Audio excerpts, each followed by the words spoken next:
शिव प्रतिमा के सामने ही क्यों विराजते हैं नंदी। शिलाद मुनि के ब्रह्मचरी हो जाने के कारण वंश समाप्त होता देख उनके पितरों ने अपनी चिंता उनसे व्यक्त की। मुनि योग और तप आदि में व्यस्त रहने के कारण गृहस्थाश्रम नहीं अपनाना चाहते थे। शिलाद मुनि ने संताप की कामना से इंद्रदेव के तप से प्रसन्न कर जन्म और मृत्यु के हीन पुत्र का वरदान मांगा, परंतु इंद्र ने यह वरदान देने में असमर्थता प्रकट की और भगवान शिव को प्रसन्न करने के लिए कहा। भगवान शंकर शिलाद मुनि के कठोर तपस्या से प्रसन्न होकर स्वयं शिलाद के पुत्र के रूप में प्रकट होने का वरदान दिया और नंदी के रूप में प्रकट हुए। शंकर के वरदान से नंदी मृत्यु से भय मुक्त था, अजर अमर और अदुखी हो गया। भगवान शंकर ने उमा की सम्मति से संपूर्ण गणों, गणेशों एवं वेदों के समक्ष गणों के अधिपति के रूप में नंदी का अभिषेक करवाया।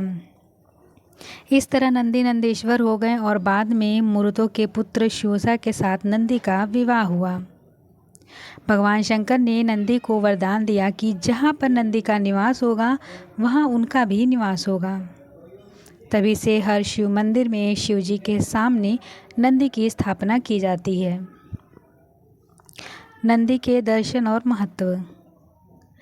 नंदी के नेत्र सदैव अपने इष्ट को स्मरण रखने का प्रतीक है, क्योंकि नेत्रों से ही उनकी छवि मन में बसती है और यही भक्ति की शुरुआत होती है।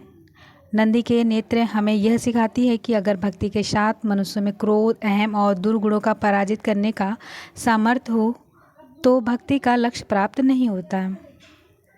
नंदी के दर्शन करने के बाद उनके सींगों को स्पर्श कर माथे से लगाने का विधान है। माना जाता है कि इससे मनुष्य को सद्बुद्धि आती है, विवेक जागृत होता है। नंदी के सींग दो और बातों का प्रतीक है। वे जीवन में ज्ञान और विवेक को अपनाने का संदेश देते हैं। नंदी के गले में एक सुनहरी घंटी होती है। जब इसकी आवाज़ आती है तो यह मन को मधुर लगती है।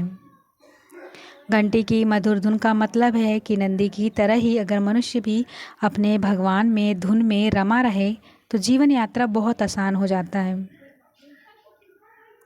नंदी पवित्रता, विवेक, बुद्धि और ज्ञान के प्रतीक हैं। उनका हर क्षण शिव को समर्पित है और मनुष्य को यह शिक्षा देती है कि वह भी अपना हर क्षण परमात्मा को अर्पित करे चले तो उसका ध्यान भगवान रखेंगे।